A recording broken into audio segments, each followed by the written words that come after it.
Apa kabar Sobat Siki TV? Kali ini saya akan membahas sebuah kasus yang menarik dari Kepulauan Riau, yaitu dilaporkannya seorang rohaniawan Katolik yang bernama Romo Pascal oleh seorang wakil kepala BIN daerah di Kepulauan Riau. Awalnya, ketika Romo Pascal tersebut melaporkan adanya indikasi bahwa wakil kepala BIN daerah ini berada di balik pengiriman pekerja migran ilegal.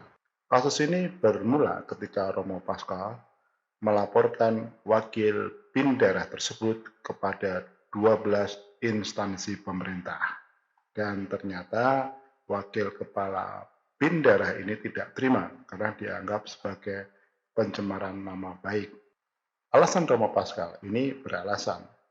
Jadi ketika sebuah kasus pengiriman pekerja migran ilegal ke luar negeri dari Kepulauan Riau terungkap oleh pihak kepolisian.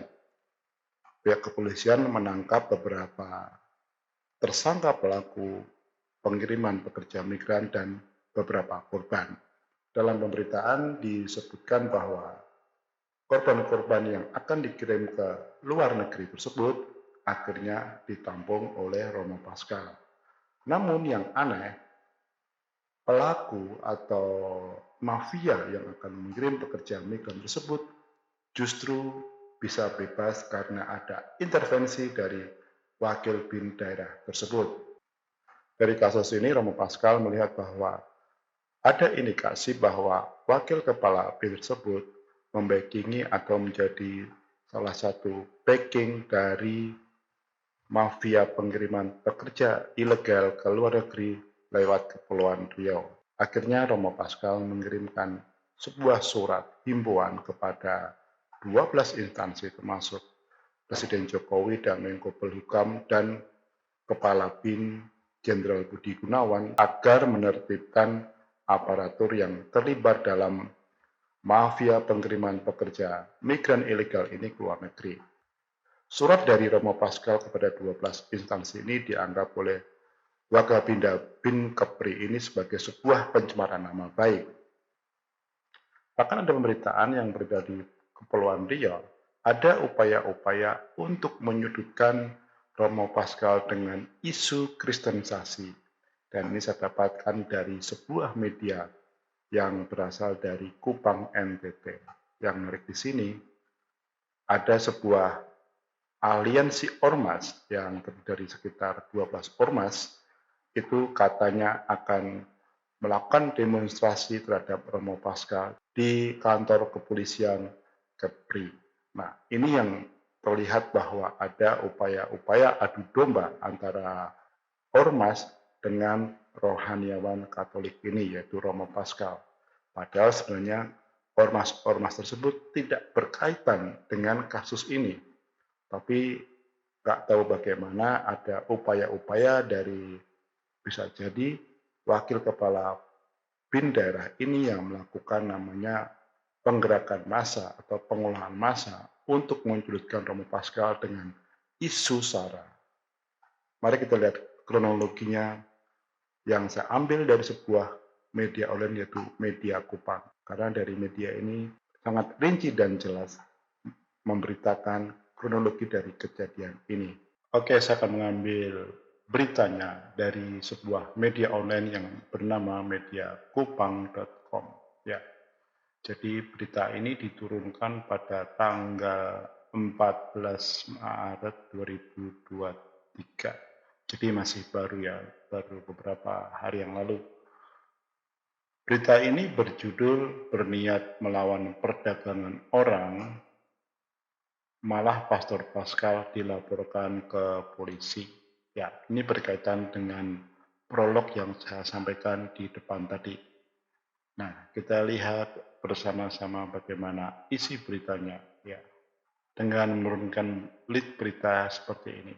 Seorang pastor imam gereja Katolik, Romo Chrysanthus Pascalis Saturnus atau Romo Pascal, mendapat perlakuan yang tidak adil oleh aparat negara di Batam, Provinsi Kepulauan Riau.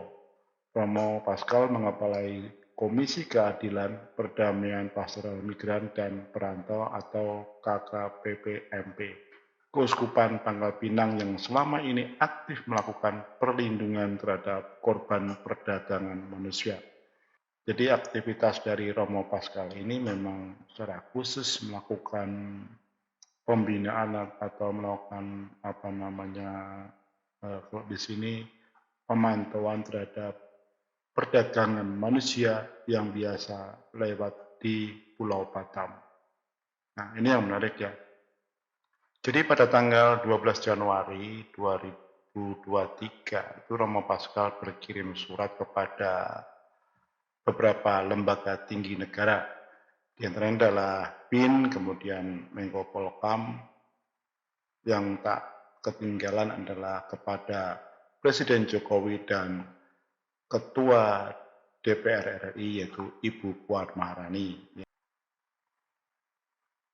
Jadi isi surat tersebut adalah sebuah keberatan atau himbauan agar lembaga tinggi daerah menindak Wakil Kepala BIN Daerah Kepulauan Riau yaitu Bambang Panji Prianggodo yang melakukan intervensi terhadap kepolisian setempat, yaitu meminta pembebasan pelaku tindak pidana pengiriman pekerja migran secara non-prosedural kepada Kapolsek Pelabuhan Barelang yang membawai Pelabuhan Batam Center pada tanggal 7 Oktober tahun 2022, jadi artinya tahun kemarin. Jadi pada saat itu kalau kita lihat kronologinya di sini, saat itu 5 orang pelaku diamankan oleh kepolisian serta 6 orang korban. Ya. Jadi 3 korban itu akhirnya 3 korban kemudian diserahkan kepada Romo Paskal ya, dan ditempatkan di shelter Teresia sambil menunggu proses hukum. Inilah yang menjadi pangkal persoalannya. Jadi Panji Prianggodo ini melaporkan kepada pihak kepolisian setelah Romo Paskal itu mengirimkan surat kepada Kepala BIN Jenderal Budi Gunawan untuk menertibkan Wakapinda Batam Kolonel Laut Bambang Panji Prianggodo karena diduga melakukan pelanggaran kode etik pasal 4 huruf H Peraturan Kepala BIN RI nomor 7 tahun 2017. Ini yang menjadi persoalan. Ternyata surat itu tidak ditanggapi oleh Badan Intelijen Negara. Dan justru surat itu akhirnya dipakai sebagai dasar oleh Bambang Priambodo untuk melaporkan Romo Paskal. Dan Romo Paskal dijadwalkan diperiksa pada Senin 6 Maret tahun 2023 lalu dan telah diperiksa atau diminta klarifikasi terhadap surat tersebut oleh pihak kepolisian. Nah, sebenarnya alasan untuk memeriksa Romo Paskal karena mencemarkan nama baik itu menurut media ini terlalu mengada-ada ya, karena tidak bisa dibuktikan oleh yang bersangkutan. Sebab tidak ada nama baik jika tindakannya kriminal. Ya, betul juga sih ya, kalau memang tindakannya kriminal ya tidak ada kaitannya dengan nama baik. Ternyata kasus ini berlanjut juga ya.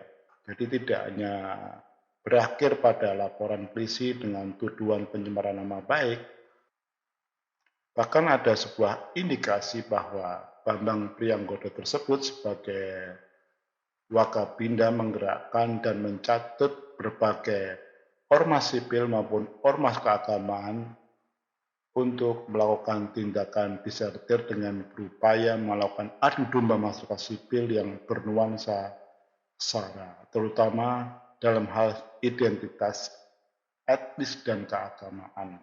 Ya.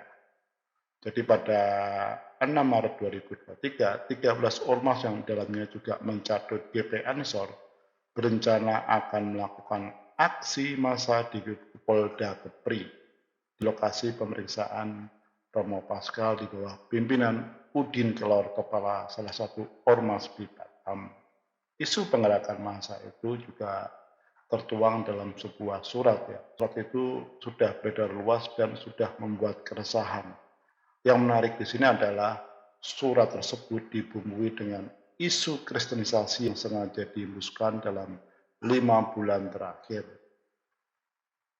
Jadi kalau melihat kasus ini sungguh memprihatinkan ya, di mana ada upaya-upaya justru menyudutkan atau mendiskreditkan pihak-pihak yang ingin membongkar mafia-mafia yang selama ini bekerja di balik pengiriman pekerja migran ilegal ke luar negeri. Ya maksudnya sekarang ini pemerintah harus bertindak cepat ya, karena kasus ini sebenarnya sangat luas jejaringnya. Jadi mungkin di Batam itu hanya ujungnya saja atau hulunya saja, tapi hilirnya ada di beberapa daerah, terutama daerah-daerah yang menjadi kantong kemiskinan. Jadi iming-iming bekerja ke luar negeri dengan mudah itu seperti sebuah impian untuk memperbaiki perekonomian keluarga mereka. Ya, semoga apa bermanfaat.